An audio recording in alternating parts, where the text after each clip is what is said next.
കാസർഗോഡ് കീഴൂരിൽ അഴിമുഖത്ത് ചൂണ്ടയിടുന്നതിനിടെ കാണാതായ മുഹമ്മദ് റിയാസിന്റെ മൃതദേഹം തൃശൂർ കൊടുങ്ങല്ലൂരിൽ കടലിൽ കണ്ടെത്തി. ബന്ധുക്കളെത്തി മൃതദേഹം തിരിച്ചറിഞ്ഞു. നടപടിക്രമങ്ങൾ പൂർത്തിയാക്കി മൃതദേഹം ബന്ധുക്കൾക്ക് വിട്ടുനൽകും.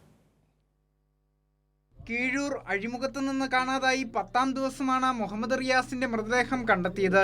കൊടുങ്ങല്ലൂർ അഴീക്കോട് കടലിൽ ഇന്ന് രാവിലെയാണ് യുവാവിന്റെ അഴുകിയ മൃതദേഹം കണ്ടെത്തിയത്. മൃതദേഹത്തിൽ വസ്ത്രങ്ങളുണ്ടായിരുന്നു. പാന്റിന്റെ കീശയിലുണ്ടായിരുന്ന മൊബൈൽ ഫോണിലെ സിം പരിശോധിച്ചതിൽ നിന്നാണ് മൃതദേഹം റിയാസിന്റേതാണെന്ന് തിരിച്ചറിഞ്ഞത്. തുടർന്ന് ബന്ധുക്കളെ വിവരമറിയിക്കുകയായിരുന്നു. ദിവസങ്ങളായി തീരപ്രദേശത്ത് നടത്തുന്ന തെരച്ചിലിന്റെ ഭാഗമായി ബന്ധുക്കളും നാട്ടുകാരിൽ ചിലരും പൊന്നാനിയിലുണ്ടായിരുന്നു. ഇവിടെ നിന്ന് കൊടുങ്ങല്ലൂരിലെത്തിയ ബന്ധുക്കൾ മൃതദേഹം തിരിച്ചറിഞ്ഞു. തുടർന്ന് തൃശൂർ മെഡിക്കൽ കോളേജ് ആശുപത്രിയിലേക്ക് മാറ്റി. ആഗസ്റ്റ് 31-നാണ് അഴിമുഖത്ത് കീഴൂർ ഹാർബറിൽ ചൂണ്ടയിടാൻ പോയ റിയാസിനെ കാണാതായത്. പുലർച്ചെ ചൂണ്ടയിടാനായി കീഴൂരിലേക്ക് പോയ മുഹമ്മദ് റിയാസ് തിരിച്ചെത്തുന്നതിനെ തുടർന്ന് നടത്തിയ പരിശോധനയിൽ യാത്ര ചെയ്ത വാഹനം കീഴൂർ ഹാർബറിനടുത്ത് നിന്ന് കണ്ടെത്തി.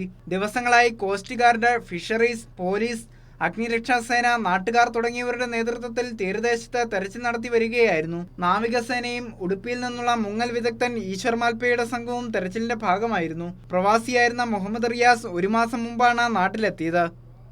കൈരളി ന്യൂസ്, കാസർഗോഡ്.